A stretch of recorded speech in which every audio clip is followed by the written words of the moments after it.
She got stuck in an elevator with a millionaire, and what she said made him fall in love. Before we explore all the details of this incredible story, tell us where you're following us from and the time. Subscribe to the channel so you don't miss a thing, and let's embark on this journey together. Some people spend their entire lives waiting to be seen, until the day someone finally looks. The fluorescent lights in the basement maintenance office flickered with the same tired rhythm as Kira Monroe's Tuesday morning routine. She sat at her cluttered desk, methodically reviewing work orders while sipping coffee that had gone cold an hour ago. The steam from her mug had long since disappeared, much like her presence seemed to vanish in the gleaming corridors of the Meridian Tower. At 30, Kira had perfected the art of being essential yet invisible.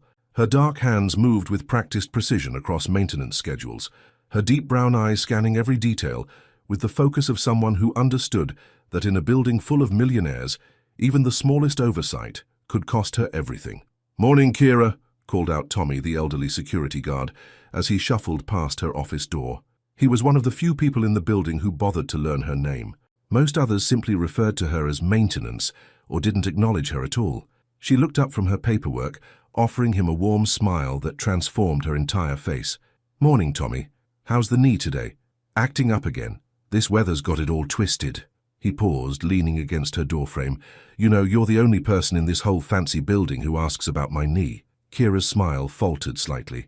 She'd worked at Meridian Tower for 3 years, keeping the building's heart beating while its wealthy occupants pursued their dreams 40 floors above her head. She knew every pipe, every wire, every corner of this steel and glass monument to success. Yet most days she felt like a ghost haunting her own life. "People are busy," she replied diplomatically, though they both knew it was more than that. Tommy nodded knowingly. "Busy looking right through good people." He tapped the doorframe twice. "You matter, Kira. Don't let this place make you forget that."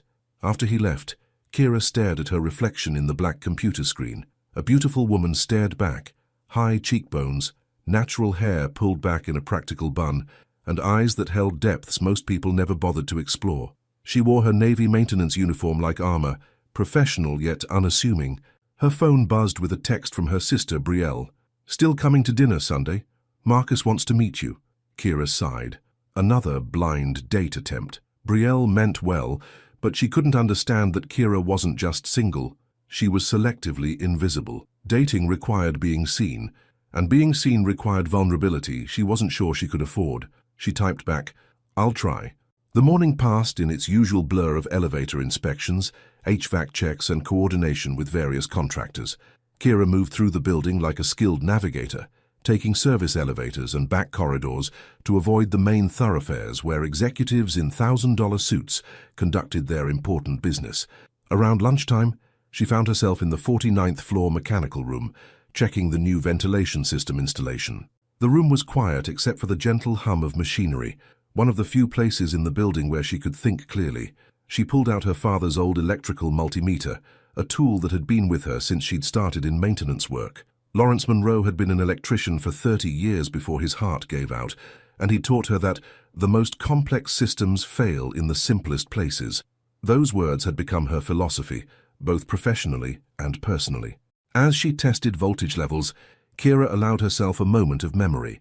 Her father had been a man who fixed things, broken appliances, faulty wiring, and sometimes broken hearts. He'd taught her that maintenance wasn't just about keeping things running. It was about understanding the soul of a system. "The building talks to you, baby girl," he used to say. "You just got to know how to listen." The afternoon brought its usual stream of service requests, but something felt different. There was an energy in the building, a subtle tension that Kira's trained senses picked up. She'd learned to trust these instincts. They'd saved her from more than one equipment failure over the years. At 5:47 p.m., as most of the building's occupants were heading home, Kira received an urgent call from the security desk, reports of electrical fluctuations on the upper floors. She gathered her tools and headed for the elevator, her clipboard in hand, and her mind already troubleshooting potential issues. The elevator climbed smoothly past floor after floor, each level representing a world she observed but never truly entered. Through the elevator's polished steel doors, she could glimpse fragments of lives lived in conference rooms and corner offices. Lives that seemed to exist in permanent motion, always reaching for something higher. As the elevator approached the 49th floor, Kira noticed the lights flickering slightly. Her father's voice echoed in her mind. When the lights start dancing, something's about to break. The elevator shuddered once, twice, then came to a complete stop. The lights went out. In the darkness, Kira felt a familiar calm wash over her. She'd been in situations like this before. Mechanical failures were part of her world. She reached for her phone's flashlight and was about to press the emergency button when she heard something that made her freeze. Breathing, slow, controlled, but unmistakably tense. She wasn't alone. "Hello?" she called softly into the darkness. A pause, then a voice deep and carefully controlled. "I was wondering when you'd notice." Kira's heart began to race, but not from fear. Something in that voice, something wounded and guarded, made her recognize a fellow traveler in the art of being invisible. And in that moment, suspended between floors in the darkness, she realized that sometimes the most important meetings happen when you least expect them. The building had finally decided to speak. "If you were trapped in the dark with a complete stranger, what would be the first thing you'd say? Sometimes the most important encounters of our lives happen when we least expect them. In the darkness, we reveal who we truly are, or who we're too afraid to be."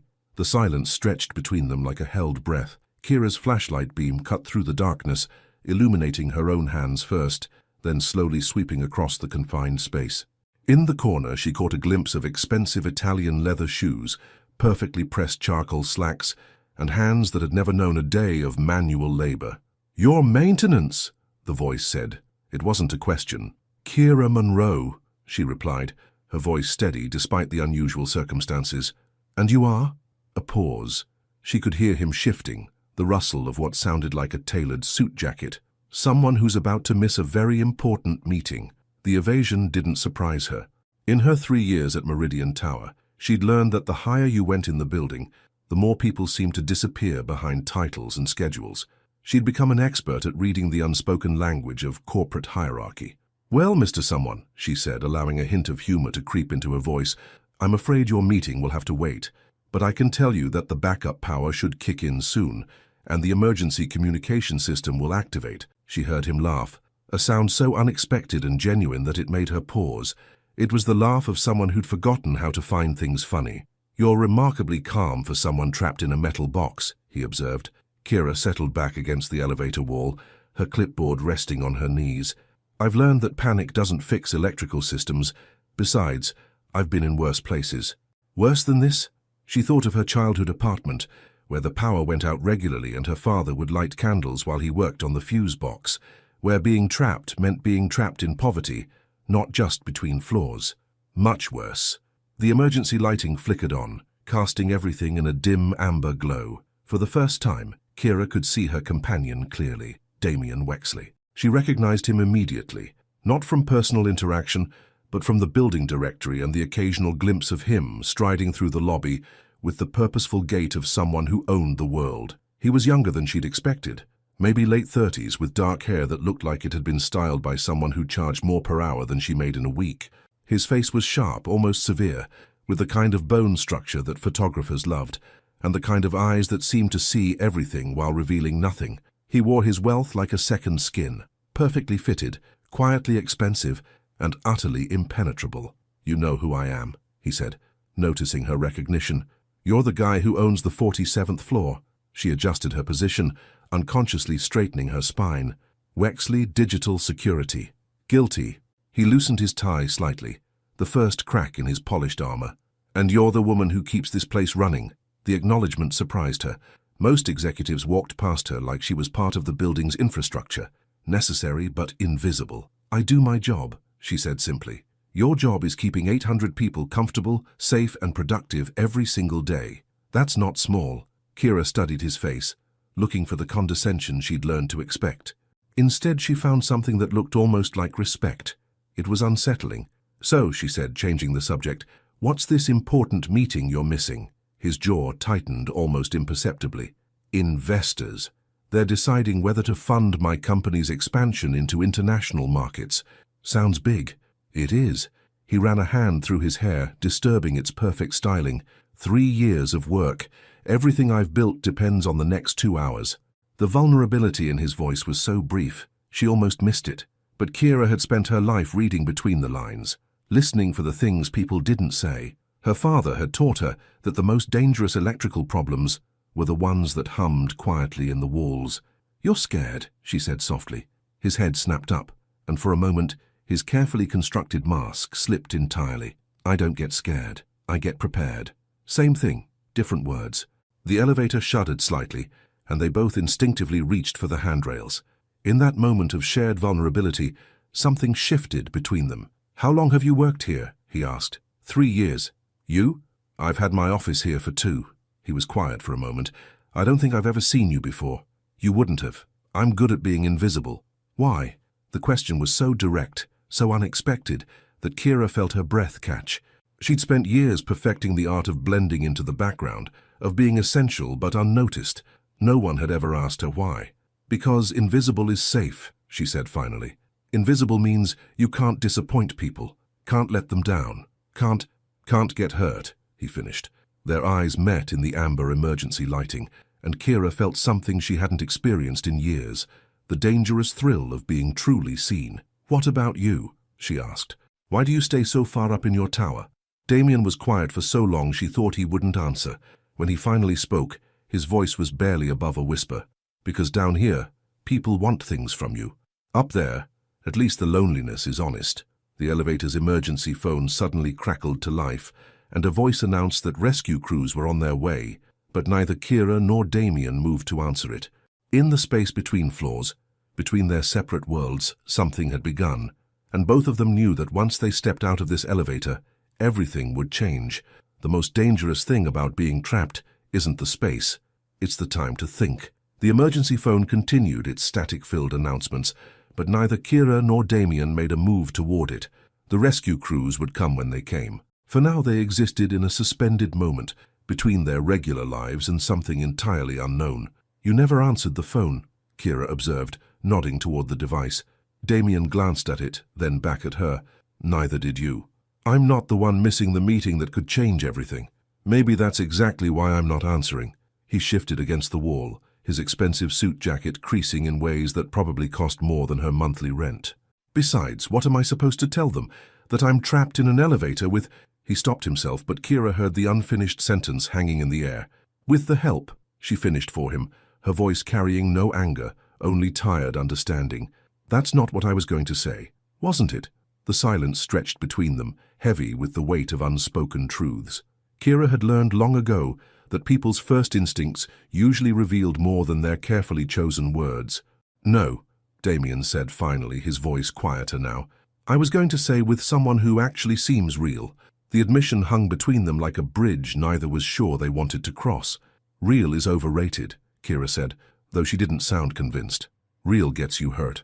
And fake gets you everything you thought you wanted, only to realize you don't want any of it." She studied his face in the amber light. There was something about the way he said it that suggested he wasn't just talking about business deals and investor meetings. "Tell me about the meeting," she said. "Why?" "Because you're scared of it, and scared people make bad decisions. Maybe talking about it will help." Damien laughed, but there was no humor in it. "You don't know anything about my business. I know about systems under pressure. I know about things that look perfect on the surface, but are falling apart underneath. I know about the moment when everything you've built either holds or collapses." Her words seemed to hit him like a physical blow. He stared at her for a long moment, as if seeing her for the first time. "The investors want to expand internationally," he said slowly. "Europe, Asia, South America. It would make us one of the largest digital security companies in the world." "That sounds like a good thing." "It should be." He ran his hands through his hair again, completely destroying its perfect styling. "But it would mean hiring 500 more people, opening offices in 12 countries, becoming responsible for everyone. You're afraid of success." "I'm afraid of failure, but more than that, I'm afraid of becoming the kind of person who fails other people." The honesty in his voice was like a crack in a dam. Kira felt something inside her chest tighten, not with judgment, but with recognition. "Your father," she said. It wasn't a question. Damien's head snapped up. "How did you—" "The way you said it. Becoming the kind of person who fails other people. That's not business fear. That's personal." For a moment, his carefully constructed mask slipped entirely. She saw the scared boy underneath the tailored suit, the one who'd learned too young that the people you depend on can simply disappear. "He left when I was 12, Damien said quietly. "Said he couldn't handle the responsibility. My mother had to work 3 jobs to keep us afloat. I watched her break herself trying to fix what he'd broken. And now you're terrified of breaking someone else, aren't you? The question caught her off guard. She'd spent so long being invisible that she'd forgotten what it felt like to be seen clearly enough for someone to ask the hard questions. Every day, she admitted, it's why I fix things instead of people. Machines are predictable. They break in logical ways. People are messy. People are impossible. They sat in comfortable silence for a moment, the weight of their shared understanding settling around them like a warm blanket. Can I ask you something? Damien said. Sure. Why maintenance? You're clearly intelligent, articulate, you could probably do anything. Why choose to be invisible? Kira was quiet for a long time.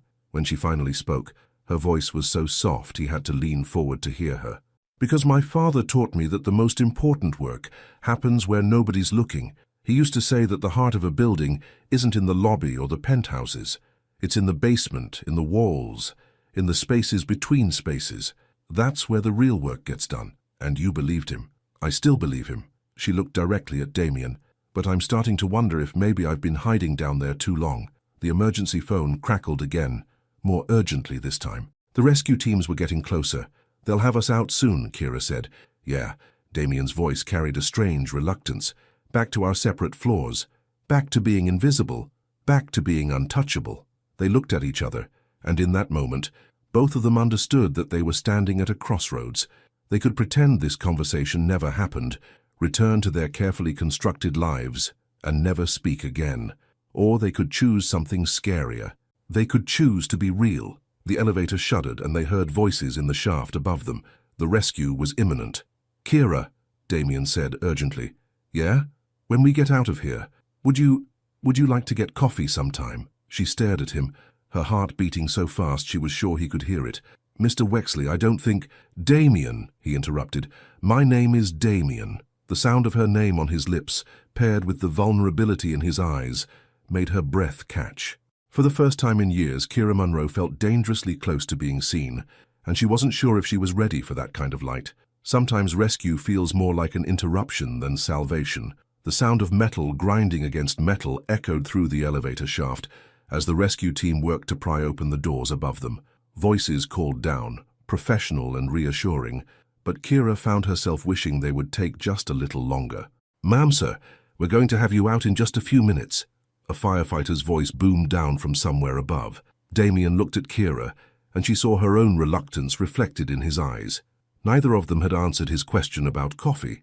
The moment hung between them, fragile and unresolved. I should probably mention, Kira said quietly, that fraternization between building staff and tenants is technically against company policy. Technically. Meaning it's never been an issue before because people like you don't usually notice people like me. Damien shifted closer, close enough that she could smell his cologne, something expensive and understated that probably cost more than her weekly salary. And what if I told you that people like me have never met anyone like you? Before she could respond, a grinding sound filled the elevator, and suddenly the doors above them cracked open. Bright white light poured in, harsh and unforgiving after the gentle amber glow they'd grown accustomed to. There we go. The firefighter's face appeared in the opening.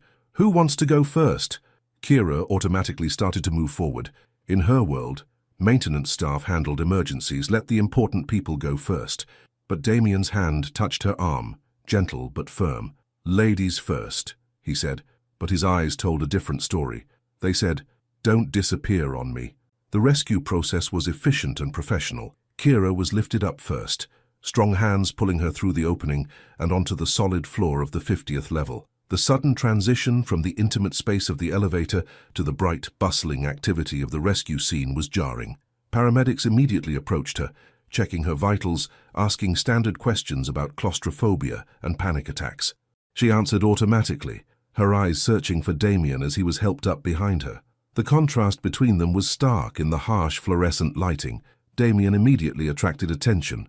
Building security managers, his personal assistant who'd apparently been called, even the fire chief wanted to make sure the prominent tenant was properly cared for. Kira, meanwhile, found herself gently moved to the side, given a bottle of water and a clipboard to fill out an incident report.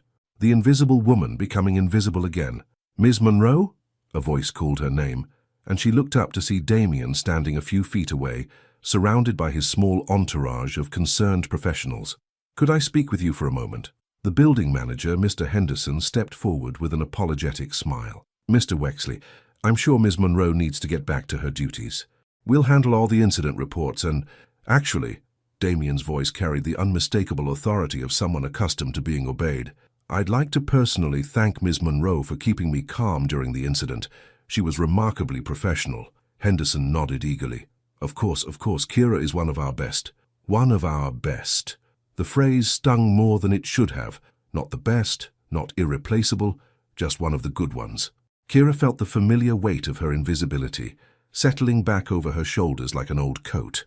Damien stepped away from his group and approached her.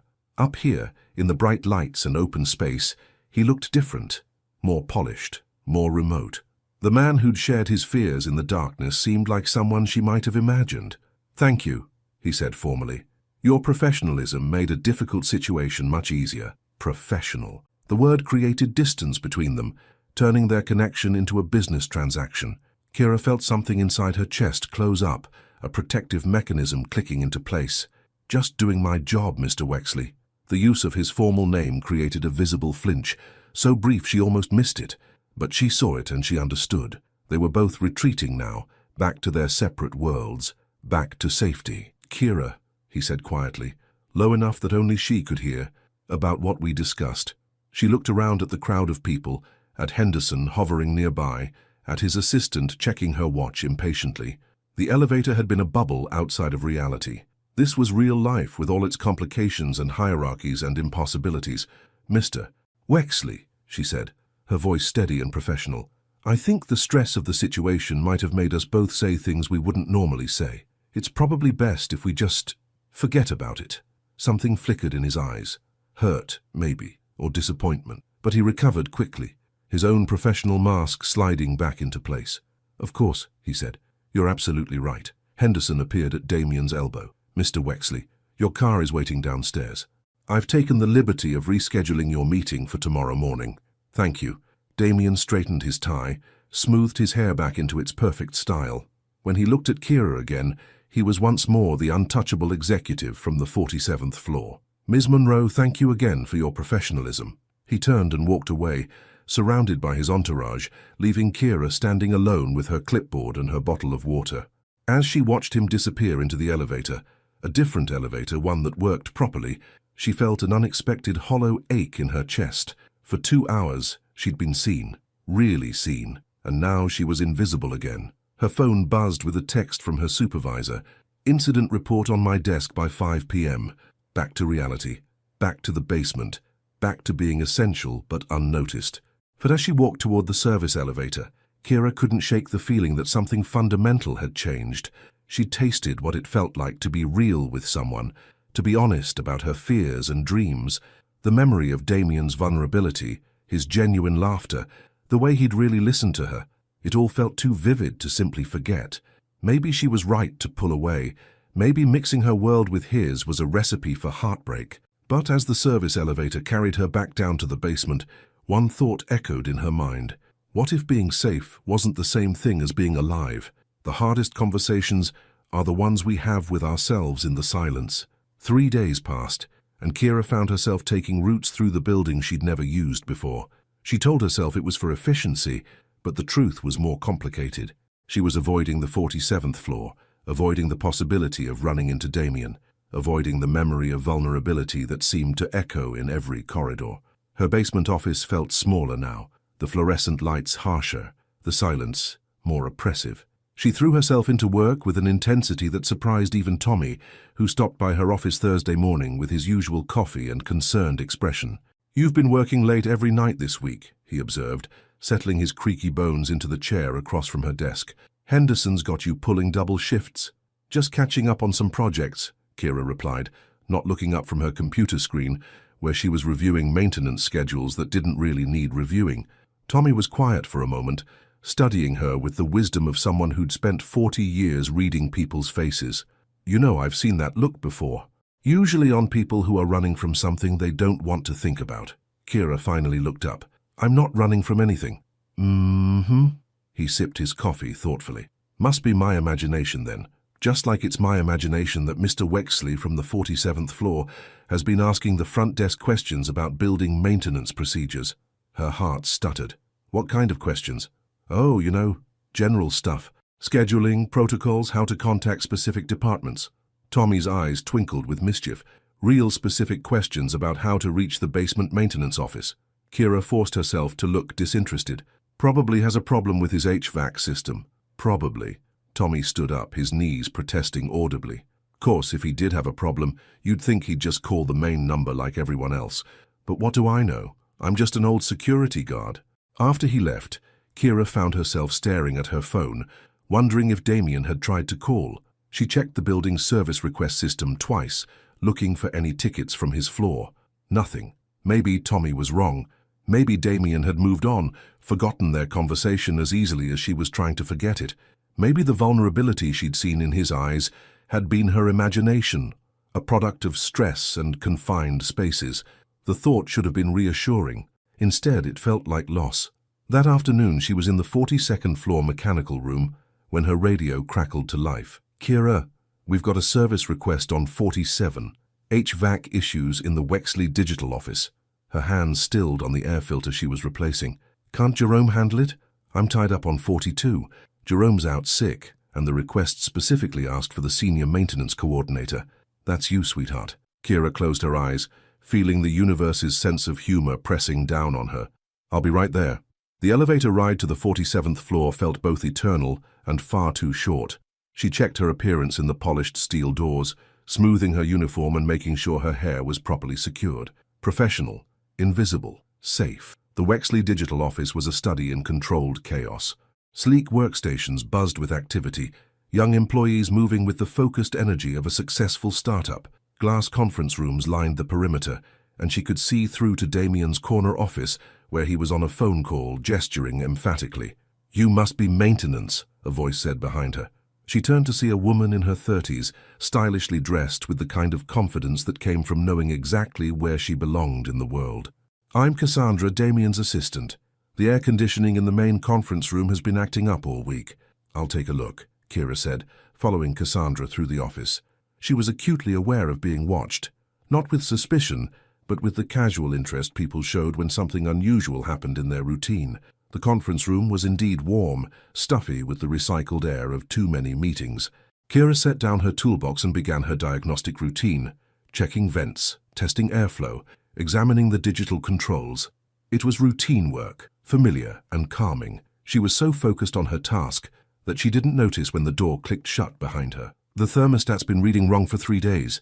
She spun around to find Damien standing just inside the door, his hand still on the handle. He was dressed more casually than she'd ever seen him. Dark jeans, a simple button-down shirt with the sleeves rolled up.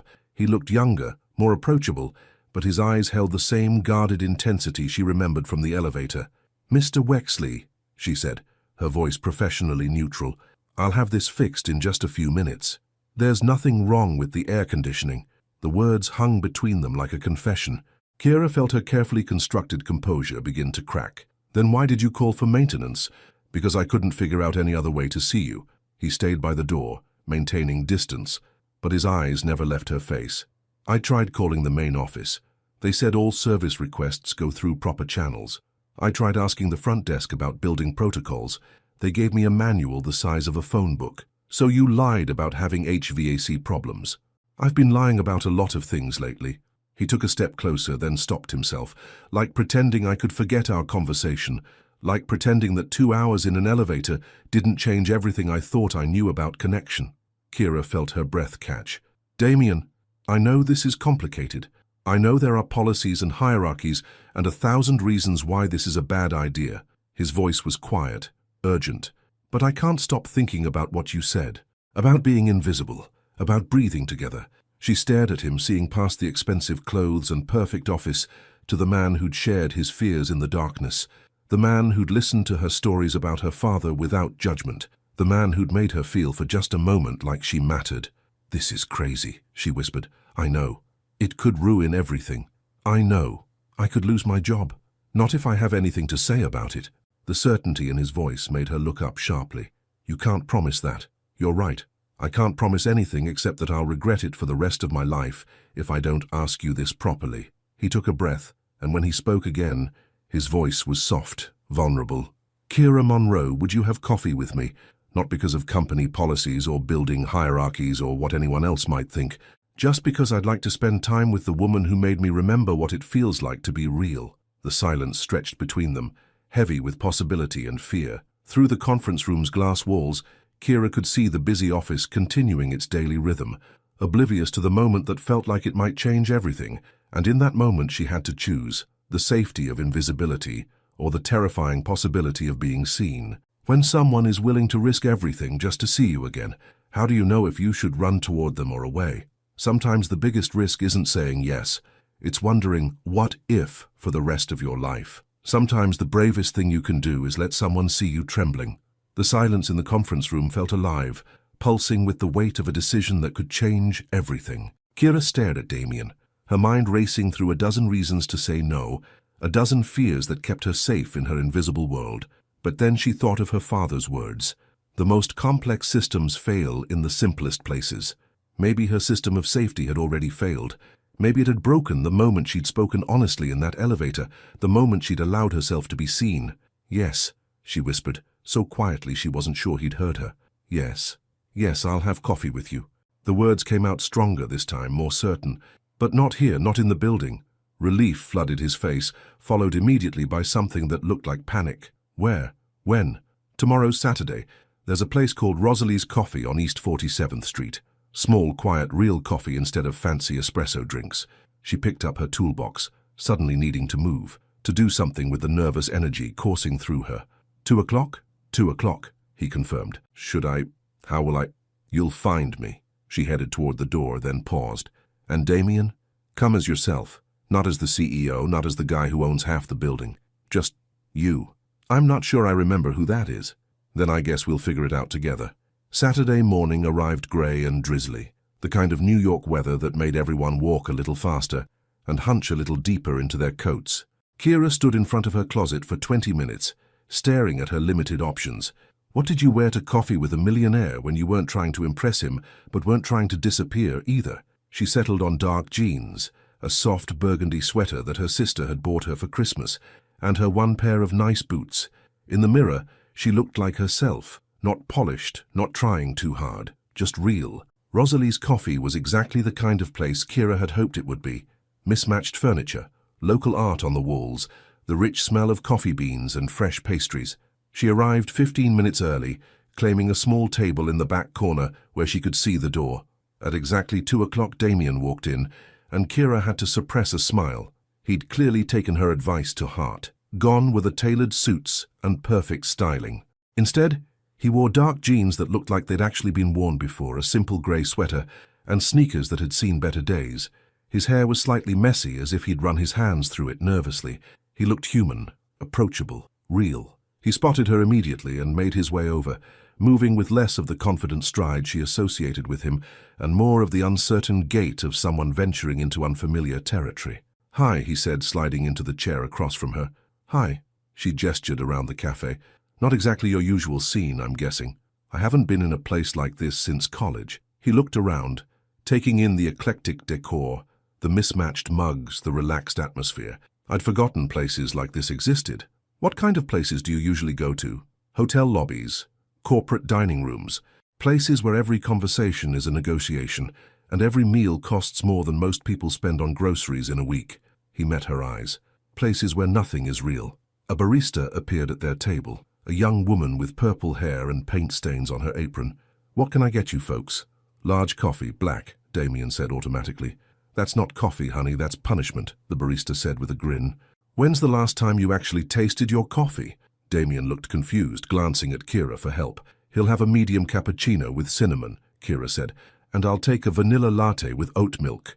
After the barista left, Damien shook his head. "I've been drinking black coffee for 15 years. I don't even remember why I started. Probably because someone told you it was more professional, more serious. Black coffee is like armor, bitter, strong, keeps people at a distance. And cappuccino with cinnamon is like admitting you might enjoy something sweet." When their drinks arrived, Damien took a tentative sip of his cappuccino, and his eyebrows shot up in surprise. This is actually good. When's the last time you let yourself enjoy something just because it tasted good? He was quiet for a long moment, considering the question seriously. I honestly can't remember. They talked for an hour about everything and nothing. Damien told her about his childhood in Cleveland, his mother's endless optimism despite their circumstances, his first apartment in New York that was so small he could touch both walls with his arms stretched out. Kira shared stories about her father's electrical adventures, her sister's attempts to set her up with every single man in Brooklyn, her secret dream of someday traveling to places where she didn't know how any of the systems worked. "You want to be lost," Damien observed. "I want to be surprised. There's a difference." "Is there?" "Being lost is scary. Being surprised means you're still learning, still growing.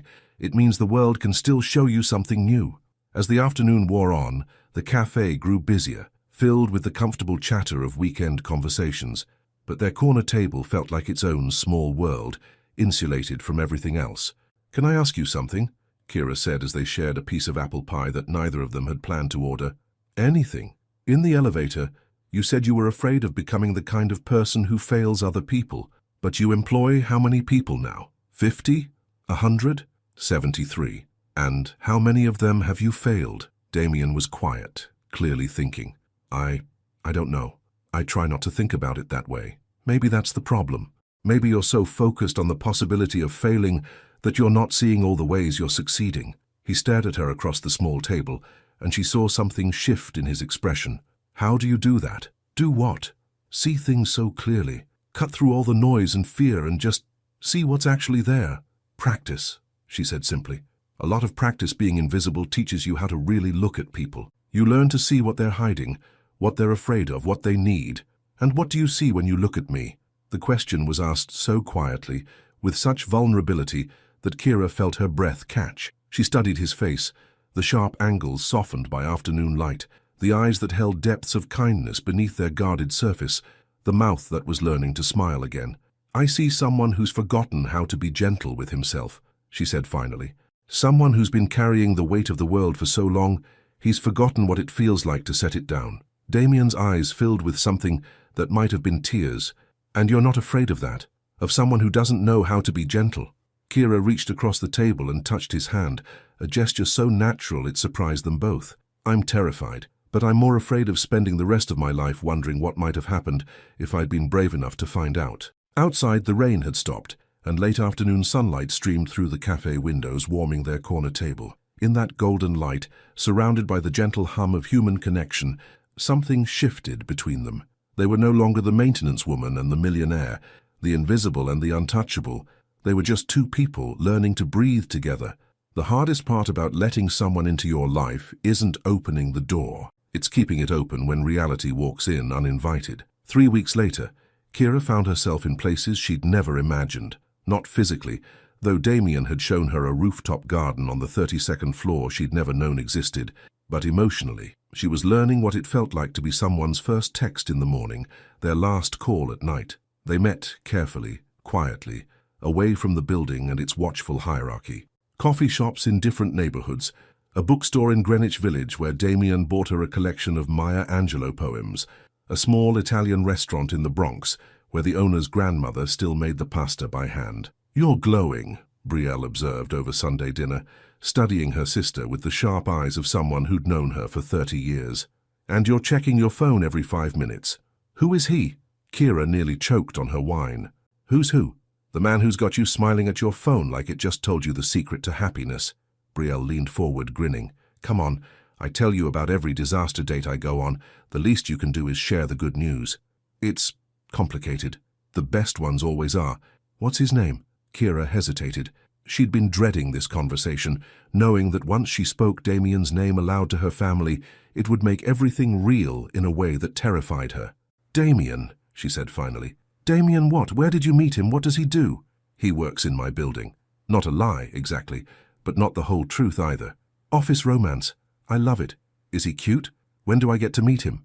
Kira's phone buzzed, and she glanced down to see a text from Damien. "Missing you. Know you're with family but couldn't help myself." The simple message sent warmth spreading through her chest, followed immediately by a cold rush of anxiety. How could she explain to Brielle that the man she was falling for lived in a penthouse while she lived in a studio apartment with a radiator that clanged all night? How could she bring him to a family dinner where they argued about splitting the check at chain restaurants? "Kira?" Brielle's voice cut through her spiraling thoughts. "You okay? You look like you just saw a ghost." "I'm fine, just tired." But she wasn't fine. As the relationship with Damien deepened, the weight of their different worlds pressed down on her more heavily each day. He spoke casually about business trips to Tokyo and weekend houses in the Hamptons. She worried about her student loan payments and whether her ancient car would pass inspection. The next morning at work, the contrast felt even starker. Kira was in the sub-basement checking the water heater when her radio crackled with Henderson's voice. "Kira, need you up on 47. Immediate response. Her heart jumped. Damien had been careful never to call for her specifically at work, understanding the delicate balance they were trying to maintain. Something must be wrong. She took the service elevator up, her mind racing through possibilities. When she stepped onto the 47th floor, she immediately sensed tension in the air. Employees clustered in small groups, whispering urgently. Through the glass walls of the conference room, she could see Damien with 3 people in expensive suits. Investors, by their look. Cassandra intercepted her before she could get closer. "Thank God you're here. The entire HVAC system just went down. Temperatures rising fast, and Mr. Wexley's in the biggest meeting of his life, of course. The international expansion meeting that had been rescheduled from the day they'd been trapped in the elevator. The one that would determine the future of his company." Kira pushed aside her personal concerns and focused on the problem. "When did it stop working?" "About 20 minutes ago. It's getting stuffy in there fast." Through the glass, Kira could see sweat beginning to form on Damien's forehead as he gestured at charts and graphs. The investors looked increasingly uncomfortable, loosening ties and fanning themselves with documents. She ran diagnostics quickly, tracing the problem to a blown fuse in the main control panel. Simple fix, 5 minutes of work. But the control panel was in a utility closet directly adjacent to the conference room. As she worked, she could hear fragments of the conversation through the thin wall. Projected growth in the Asian markets, security concerns about international data, significant capital investment required. Damien's voice calm and professional, but she could hear the underlying tension. 3 years of work coming down to this moment, and the air conditioning had chosen now to fail. She had the fuse replaced and the system restarting when she heard something that made her blood run cold.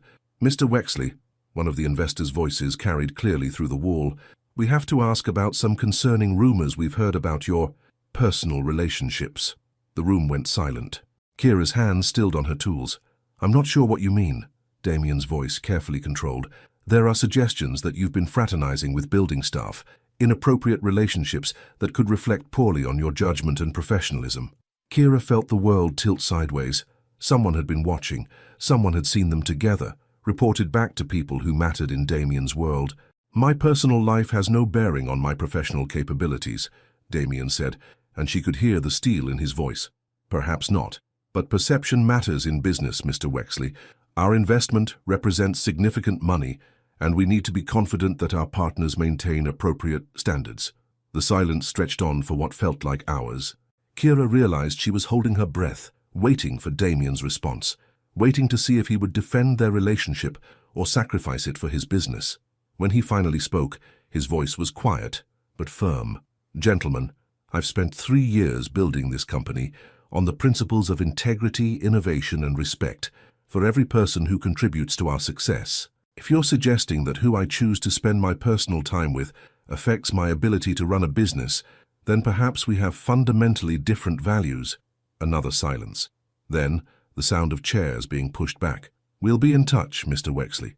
Thank you for your time." Kira heard footsteps, the conference room door opening and closing. She finished her work with shaking hands, packed up her tools, and slipped out of the utility closet before anyone could see her. But as she waited for the service elevator, she heard her name being called. "Kira." She turned to see Damien standing in the hallway, his tie loosened, his perfect composure finally cracked.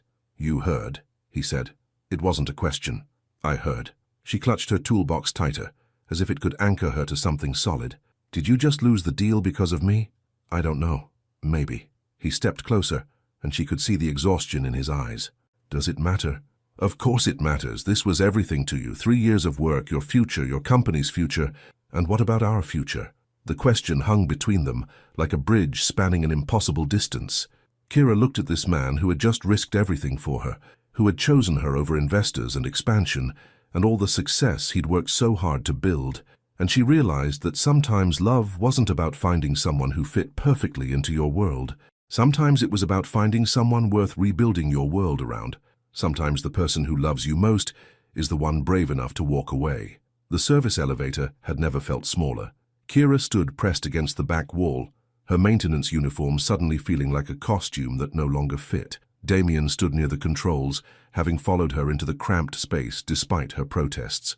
"We can't do this here," she whispered urgently. "Someone will see. Let them see." His voice carried a reckless edge she'd never heard before. "I'm tired of hiding. Tired of pretending that what we have isn't real just because it doesn't fit into other people's neat little boxes. Damien, you just lost millions of dollars because of me. I don't know that yet. And even if I did," he turned to face her fully, "do you really think I care more about money than I care about you?" The elevator shuddered to a stop at the basement level, but neither of them moved to get out. In the harsh fluorescent lighting, Kira could see the strain in his face, the exhaustion that came from making impossible choices. "You should care about the money," she said quietly. "It's your life's work, your future. You're my future." The words hit her like a physical blow. She'd never had anyone speak about her that way, with such certainty, such conviction. It was terrifying and wonderful and completely impossible. "No, I'm not." She stepped past him, heading for her office. "I'm a maintenance worker from Brooklyn who fixes air conditioners and changes light bulbs. You're a millionaire who owns companies and makes deals with international investors. We don't have a future, Damien. We have a beautiful, impossible moment that we both need to wake up from." He followed her down the narrow hallway, his expensive shoes echoing strangely in the utilitarian basement. "So that's it? You're just going to decide for both of us that this won't work?" Kira unlocked her office door, her hands trembling slightly. "I'm being realistic. You're being scared." She whirled around to face him. "Of course I'm scared. Do you know what my life looks like, Damien? I live in a studio apartment where I can hear every conversation my neighbors have through the thin walls. I buy groceries with coupons and worry about whether I can afford to get my car fixed when it breaks down. I work in a basement and wear a uniform, and most people don't even see me when I walk by. I see you. You see who you want me to be, but what happens when the novelty wears off? When you realize that dating someone like me means giving up the life you've built? When your business partners and investors and friends all think you've lost your mind?" Damien stepped into her small office, looking around at the metal desk, the filing cabinets, the maintenance manuals stacked on every surface. The contrast between this space and his glass-walled empire 40 floors above was stark and undeniable. "Is that what you think? That you're some kind of novelty to me? Aren't I?" The question came out more wounded than she'd intended.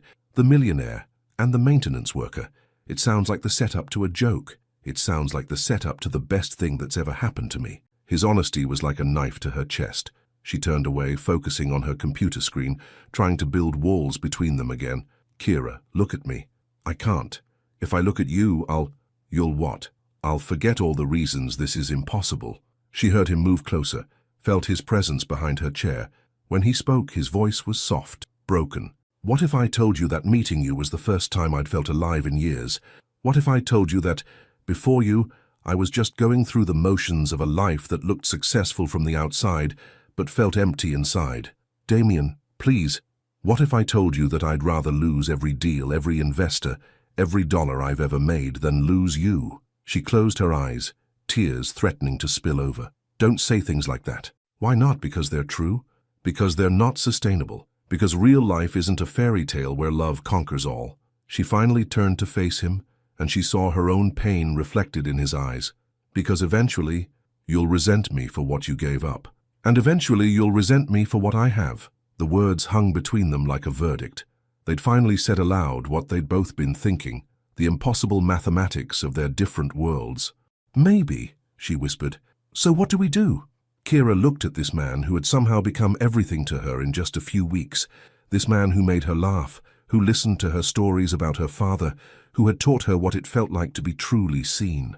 This man who was willing to risk everything for her, and who deserved so much more than she could give him. "We do the brave thing," she said finally. "Which is, we let each other go." The silence that followed was devastating. She watched as her words hit him, saw the moment when understanding dawned in his eyes. "You're serious? I'm trying to love you enough to set you free. And what if I don't want to be free? What if I want to fight for this, for us? Then you'll be fighting alone." It was cruel and she knew it. But sometimes cruelty was kindness in disguise.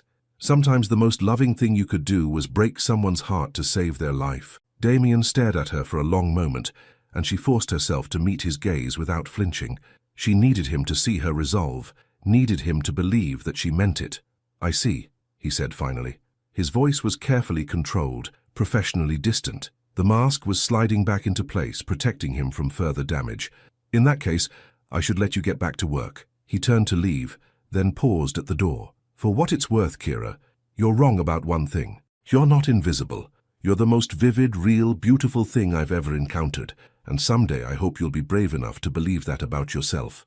After he left, Kira sat alone in her small office, surrounded by the familiar hum of building systems and the distant sound of her own heart breaking. She'd done the right thing, the smart thing, the thing that would protect them both from inevitable heartbreak down the road.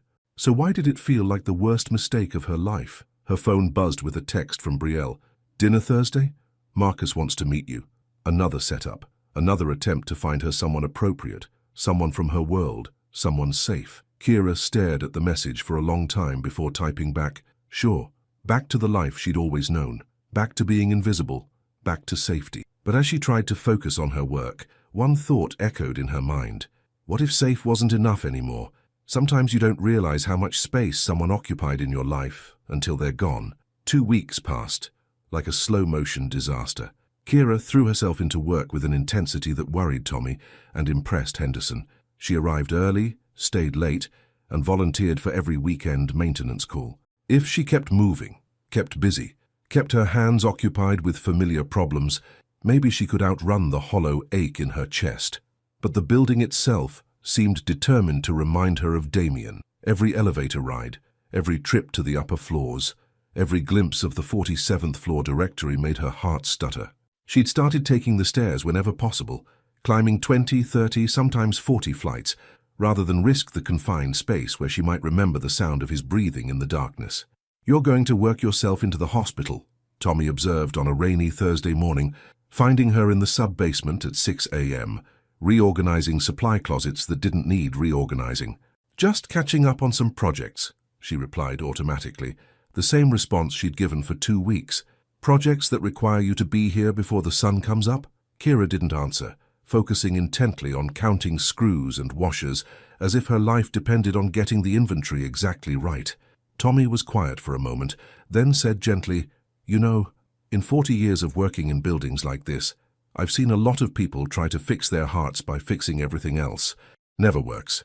I don't know what you're talking about." "Course you don't." He paused at the doorway. "If it helps, he looks about as miserable as you do." Kira's hands stilled. "Who?" "Mr. Wexley. Been coming to work even earlier than you, staying even later. Saw him in the lobby at midnight Tuesday, just sitting there staring at nothing. Man's got the look of someone who lost something important. His business deal fell through. He's probably stressed about work." "Mm-hmm. And I'm sure that's why he asked me about building maintenance schedules. Wanted to know what floors you typically work on, what times you're usually in different parts of the building." Tommy's knowing look was infuriating. Real concerned about avoiding any potential conflicts. The information hit her like a physical blow. Damien was actively avoiding her, rearranging his schedule to make sure their paths didn't cross. It was what she'd wanted, what she'd demanded. So why did it feel like another layer of loss? "That's good," she managed. "Professional, professional," Tommy repeated. "That what we're calling it?" That evening, Kira sat across from Marcus Chen in a chain restaurant in Brooklyn, trying to focus on his perfectly reasonable conversation about his job in accounting and his weekend plans to visit his mother in Queens. He was kind, appropriate, safe, everything she should want. "You seem distracted," he said gently, following her gaze as it drifted to the window. "Everything okay? Sorry, long week at work. Brielle mentioned you work in building maintenance. That must be interesting. All the different systems you have to understand." Kira nodded, appreciating that he didn't seem dismissive of her job. "It is. There's a certain satisfaction in figuring out how things work, fixing what's broken. Do you ever think about moving into facilities management?" With your experience, you could probably run operations for a whole company. It was a thoughtful suggestion, the kind of career advice that showed he was actually listening, actually thinking about her future. She should have been grateful. Instead, she found herself remembering another conversation, weeks ago now, when Damien had asked her about her secret dreams of traveling to places where she didn't understand how the systems worked. Maybe, she said non-committally. Marcus was a gentleman. He paid for dinner, walked her to her subway stop, and didn't push when she said she'd call him about a second date. He was everything her practical mind told her she should want.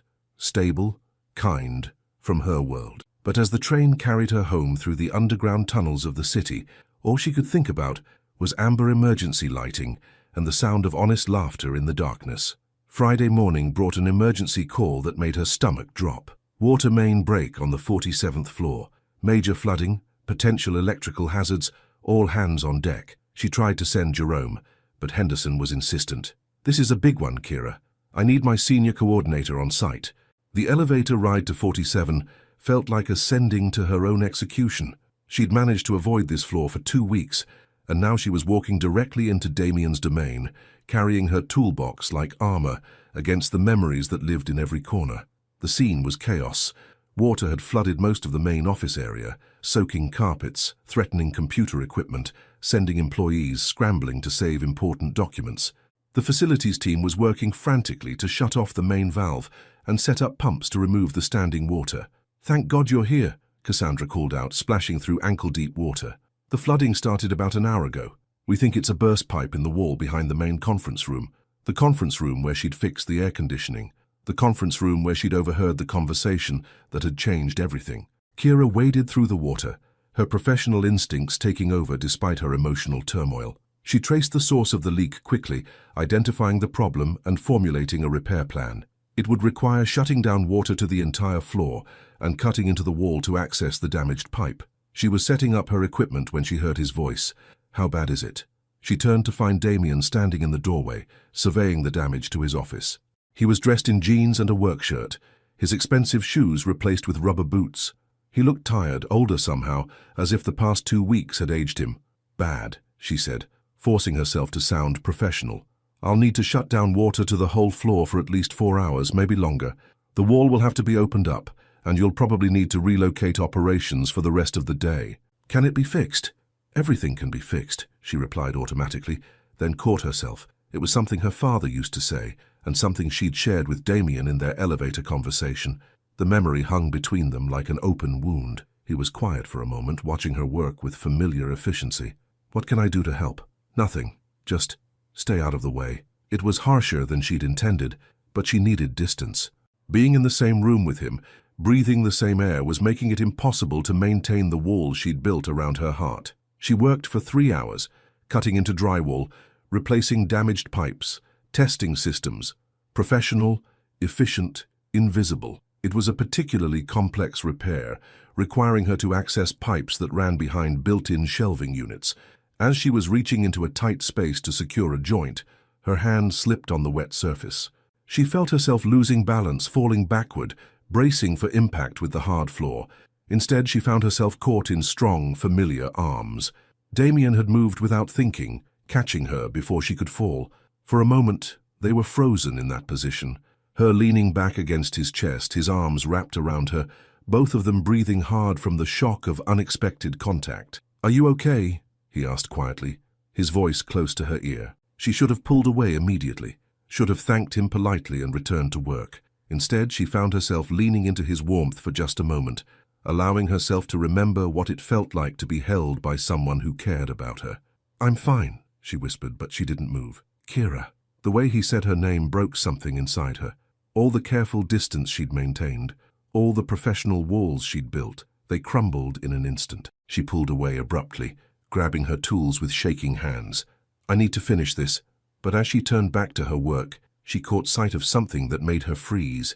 On Damien's desk, barely visible through the chaos of the flood damage, was a familiar book. The Maya Angelou collection he'd bought her weeks ago, the one she'd left behind when she'd walked away.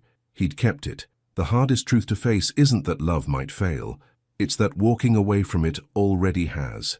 The Maya Angelou book sat on Damien's desk like an accusation, its familiar cover somehow more devastating than any words he could have spoken. Kira stared at it through the chaos of the flood, her carefully constructed defenses crumbling like wet cardboard. "You kept it," she whispered, not meaning to speak aloud. Damien followed her gaze, then looked back at her with eyes that held 2 weeks' worth of carefully hidden pain. "I kept a lot of things, Damien." She started to say something, what she wasn't sure, but was interrupted by Cassandra's voice from the outer office. "Kira, the water's completely shut off now. Whatever you did worked perfectly." Reality crashed back. The flooding, the emergency, the dozen people depending on her to fix what was broken.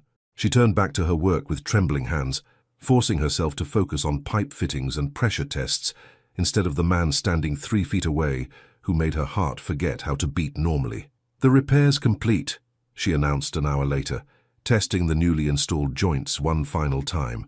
"Water pressure's stable, no leaks detected. You can turn the main supply back on." "Thank you." Damien's voice was carefully professional, but she could hear the weight beneath it. "Send the bill to my office directly. It goes through the building management company like always. Not this time, this one's personal." Their eyes met across the damaged conference room, and in that moment, the careful distance they'd maintained shattered completely. "Why?" she asked, and he knew she wasn't talking about the bill. "Because some things are worth paying for yourself. Some things matter too much to leave to policy and procedure." Kira felt tears threatening, the same tears she'd been fighting for 2 weeks. "Damien, we can't do this. Nothing's changed." "Everything's changed." He moved closer, stepping over damaged drywall and scattered tools. "Do you want to know what happened with the investors?" "It doesn't matter. They withdrew their offer." The words hit her like cold water. All her fears, all her reasons for walking away, validated in one simple sentence. She'd ruined his future, cost him everything he'd worked for. "I'm sorry," she whispered. "I'm so sorry." "Don't be." They called the next day with a different proposal. Same money, same expansion, but with conditions about my personal conduct and appropriate professional associations. They wanted to own not just my business, but my life. Kira looked up sharply. "What did you tell them?" "I told them to go to hell." The simple statement, delivered with quiet conviction, made her breath catch. "Damien, that money could have changed everything for you." "It would have changed everything, but not in ways I wanted." He was standing close enough now that she could see the exhaustion in his eyes, the way 2 weeks of missing her had carved new lines around his mouth. "Do you know what I realized after you walked away?" She shook her head, not trusting her voice. "I realized that for 3 years I built a company to prove I wasn't my father, to prove I wouldn't abandon the people depending on me, but somewhere along the way, I started abandoning myself instead. Your company is successful. You employ 70 people. You've built something amazing. I built a beautiful prison, impressive from the outside, empty on the inside." He reached out as if to touch her face, then stopped himself. "Until I met a woman in a broken elevator, who reminded me what it felt like to be real. Real doesn't pay bills, Damien. Real doesn't build companies or create jobs or... Real is the only thing that matters." His voice was urgent now, desperate. "Do you think any of those employees would respect me more for choosing money over love? Do you think the company would be stronger if it was built on compromising who I am?" Kira stared at him, seeing not the polished executive from the 47th floor, but the vulnerable man who'd shared his fears in the darkness. The man who'd taught her what it meant to be truly seen. "What are you saying?" "I'm saying I found new investors. 3 different firms, actually, all willing to fund the expansion without conditions about my personal life. Turns out there are people who value integrity over image." His smile was small but genuine. "The deal closed yesterday." The words took a moment to penetrate. You got the funding? With room to spare, international expansion, new offices, everything I wanted." He paused. "Everything except the one thing that actually mattered. Damien, I'm also saying that I've been the biggest fool in Manhattan for the past 2 weeks, respecting your decision to walk away when I should have been fighting for us. I should have been proving to you that love isn't about finding someone who fits your existing life. It's about building a life worth sharing." Tears were flowing freely now, and Kira didn't try to stop them. "You don't understand. The differences between us, they're not just about money. It's about worlds, about belonging, about fear." He stepped closer, close enough that she could feel the warmth of him. "You're right that we come from different worlds. But worlds can change, Kira. People can choose to build bridges instead of walls. And what if it doesn't work? What if we try and fail and both end up hurt? Then we'll fail together. But at least we'll fail trying to create something real instead of succeeding at creating something safe but empty. She looked at this man who had risked everything for her, who had chosen love over money, integrity over convenience. This man who saw her not as the invisible maintenance worker, but as someone worth fighting for. "I'm terrified," she whispered. "Me too." He reached for her hands, and this time she didn't pull away. "But I'm more terrified of living the rest of my life wondering, what if? What are you asking me?" "I'm asking you to trust me. Trust us. Trust that maybe two people from different floors can learn to breathe in the same space." His voice broke slightly. "I'm asking you to come home with me. Home, not to my penthouse. Home to wherever we decide to build it together. Your apartment. My place, somewhere new entirely. I don't care where we live as long as we're living, really living, instead of just existing in separate spaces." Kira looked around the damaged conference room, at the tools scattered across wet carpet, at the evidence of things that could be broken and fixed and made stronger than before. She thought of her father's words. The most complex systems fail in the simplest places. Maybe her system hadn't failed. Maybe it had simply needed upgrading. "There's something you should know," she said quietly. "What?" "I never returned that book to you because I couldn't bear to give it back. It's on my nightstand.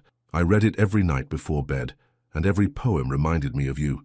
His smile was brilliant, transforming his entire face. "Maya Angelou would approve." "How do you know?" "Because she wrote about caged birds learning to sing, about finding your voice even when the world tries to silence you." He squeezed her hands gently. "About choosing love even when it's scary." Kira felt something shift inside her chest, a tightness loosening for the first time in weeks. "Are you quoting poetry to me in a flooded conference room?" "I'm quoting poetry to the woman I love in the place where I first heard her speak truth in the darkness." "I love you too," she said, the words tumbling out before she could stop them. "I've loved you since that first night when you laughed like you'd forgotten how beautiful the sound was." When he kissed her, surrounded by the evidence of things broken and repaired, Kira finally understood what her father had meant about complex systems. Sometimes the most important repairs happened not in the walls or the wiring, but in the spaces between hearts that had forgotten how to trust. "So," Damien said against her lips, "does this mean you'll have dinner with me? Somewhere other than a maintenance room?" "I'll have dinner with you anywhere," she replied. "But can we start with coffee? I want to go back to where we learned how to be real with each other." "Rosalie's?" "Rosalie's. And this time you're ordering the cappuccino with cinnamon without any help." "Deal. But I have one condition."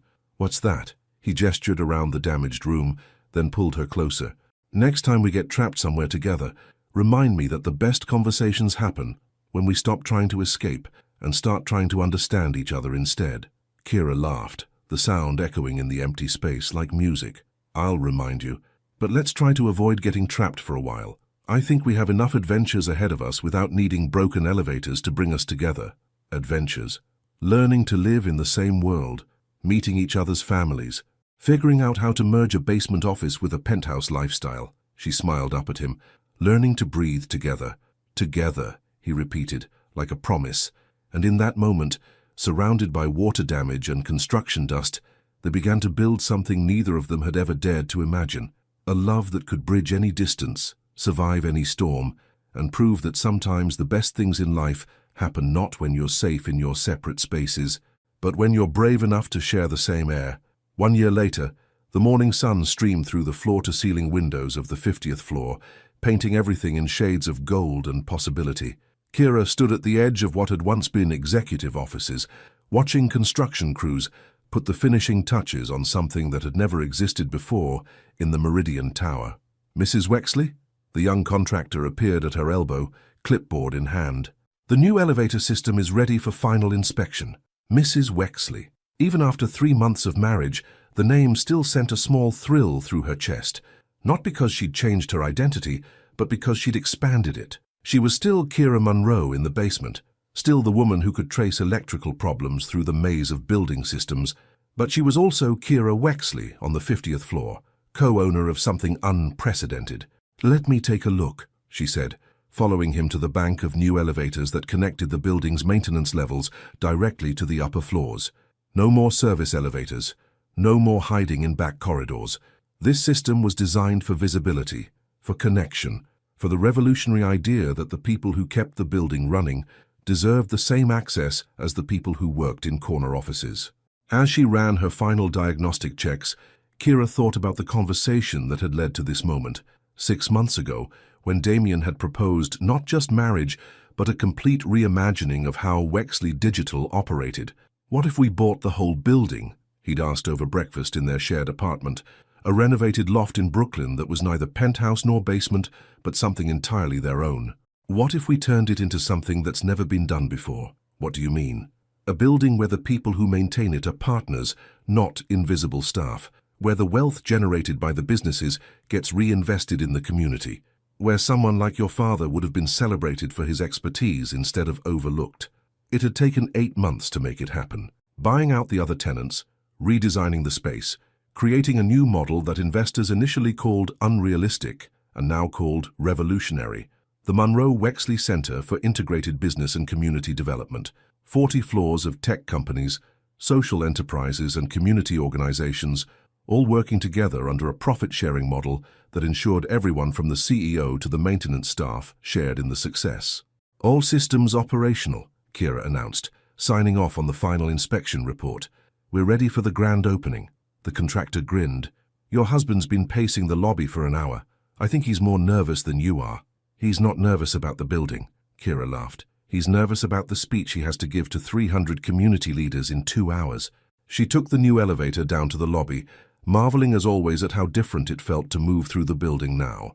Instead of hiding in service corridors, she walked through the main areas, greeting employees who knew her name, who understood that her expertise was what kept their comfortable offices comfortable. She found Damien exactly where the contractor had predicted, wearing his best suit, but with the slightly rumpled look that meant he'd been running his hands through his hair. "How many times have you checked your speech notes this morning?"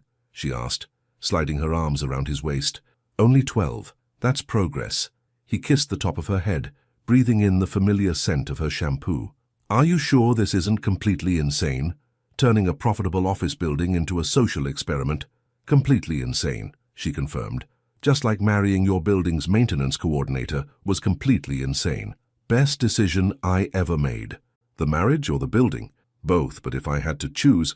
He pulled back to look at her, his eyes holding the same warmth they'd held that first night in the broken elevator. "The marriage. Always the marriage." "Good answer." She straightened his tie, a gesture that had become automatic over the past year. "Your investors are going to love the quarterly reports, you know. Productivity up 30%, employee retention at 95%, community satisfaction through the roof. And the most important metric, which one's that? How many couples have met because of the new integrated workspace design?" Kira laughed. 17 at last count, including Tommy and Mrs. Rodriguez from the coffee shop on the 3rd floor. "Tommy's dating someone. How did I miss that?" "Because you've been too busy revolutionizing commercial real estate to pay attention to office gossip." She checked her watch. "Speaking of which, we should probably head up to the rooftop. Brielle texted that she's already here with the kids, and you know how much trouble my nephews can get into around construction equipment." They rode the elevator to the 50th floor, past offices and conference rooms full of people working on everything, from renewable energy startups to adult literacy programs. At the top, they found the rooftop garden that had become Kira's favorite part of the entire project. What had once been empty roof space was now a green oasis, complete with vegetable gardens tended by employees, solar panels that helped power the building, and a small amphitheater where the community organizations held educational events. "There's my favorite power couple," Brielle's voice carried across the garden as she approached with her 2 young sons in tow. "The boys wanted to see where Aunt Kira works now." "I work everywhere," Kira said, scooping up her 5-year-old nephew. "That's the point." "Can we see the basement?" 8-year-old Marcus asked. "The place where you used to hide?" "I wasn't hiding," Kira protested, but Damien laughed. "Yes, she was. And I was hiding too, just 40 floors higher up. And now you hide together?" "Now we don't hide at all," Damien said seriously. "That's what love is, finding someone who makes you brave enough to be seen." As the afternoon progressed, the rooftop filled with community members, business leaders, and media representatives, all eager to see the new model in action. Kira watched Damien give his speech about sustainable business practices and community investment, about the radical idea that success should lift everyone up instead of creating distance between floors. But her favorite moment came afterward, when a young reporter approached her. "Mrs. Wexley, can you tell us how this project came about? What inspired such an unusual approach to commercial development?" Kira looked around the rooftop, at the gardens growing toward the sky, at the solar panels gleaming in the afternoon sun, at the children playing while their parents discussed affordable housing initiatives with tech entrepreneurs. "It started with a conversation in a broken elevator," she said. "Two people from different worlds, learning that the distance between floors isn't nearly as far as we think it is. And the future? What's next for the Monroe-Wexley Center? We're expanding, buildings in Chicago, Los Angeles, Miami, proving that this model works everywhere, not just in Manhattan." She found Damien in the crowd, caught his eye and smiled. "But mostly, we're just taking it one day at a time, one conversation at a time, one connection at a time." As the sun began to set over the city, painting the sky in shades of pink and gold, Kira and Damien found themselves alone on the edge of the rooftop garden. Below them, the lights of Manhattan twinkled like earthbound stars, each one representing someone's dreams, someone's struggles, someone's hope for tomorrow. "Do you ever miss it?" Damien asked, wrapping his arms around her from behind. "The simplicity of just fixing things without having to worry about board meetings and community impact reports." "Every day," she admitted. "But then I remember that we're still fixing things, just bigger things, more important things." "Like what?" "Like the idea that some people matter more than others, like the distance between the basement and the penthouse, like the belief that love has to make sense to everyone else for it to be real." Damien was quiet for a moment, and when he spoke, his voice was soft with wonder. "How did I get so lucky?" "Lucky? To be the one person you decided to stop being invisible for." Kira turned in his arms, looking up at the man who had seen her when no one else bothered to look, who had chosen her over everything safe and sensible and expected. "You didn't get lucky," she said, reaching up to touch his face. "You got curious. You asked questions instead of making assumptions. You listened instead of just waiting for your turn to talk. And you? I got brave. For the first time in my life, I got brave enough to believe that maybe being seen was worth the risk of being hurt." Above them, the first stars were beginning to appear in the darkening sky. Around them, the city hummed with the energy of 8 million people, each one trying to find their place, their purpose, their person. "Kira? I love you. I love you too. Even when I mess up quarterly projections, even when you mess up quarterly projections, even when I forget to order cinnamon for my cappuccino, even then, though I might have to retrain you on proper coffee etiquette." They stood together in comfortable silence, watching the city transform from day to night, from the bustling energy of business to the gentler rhythm of people heading home to the ones they loved. "Do you think your father would be proud?" Damien asked suddenly. The question caught her off guard, bringing tears to her eyes. "I think he'd be amazed, not just by the building, but by," she gestured between them, "by us. By the fact that his daughter, who used to hide in basements, is now standing on a rooftop, helping to change how the world thinks about work and community and love. And I think my mother would be proud too, that her son, who was so afraid of failing people, finally learned the difference between taking care of others and controlling them." A gentle breeze stirred the rooftop garden, carrying the scent of growing things, of possibilities taking root. In the distance they could hear the sounds of the city, traffic and sirens, and the low hum of millions of lives intersecting in countless ways. "Ready to go home?" Damien asked. "In a minute." Kira took one last look around the rooftop, at the space they'd built together, at the proof that two people from different worlds could create something neither could have imagined alone. "I just want to remember this moment, the moment when everything we dreamed about became real. It's not finished yet. We still have 3 more buildings to renovate, 2 community partnerships to establish, and approximately 50 more years of figuring out how to do this marriage thing." 50 years? "At least. Maybe longer if I'm really lucky." Kira laughed, the sound carrying across the rooftop like music. "In that case, we better head home. We're going to need our rest." As they walked toward the elevator, the same elevator system she'd designed, the one that connected every floor of the building without hierarchy or hidden passages, Kira thought about the journey that had brought them here. From a broken elevator to a transformed building, from invisible maintenance worker to co-founder of something revolutionary, from 2 lonely people to partners in every sense of the word. The elevator doors closed around them, and as they descended through the floors of their shared creation, Damien took her hand. "Thank you," he said quietly. "For what?" "For teaching me how to breathe." Kira squeezed his hand, feeling the warmth of his palm against hers.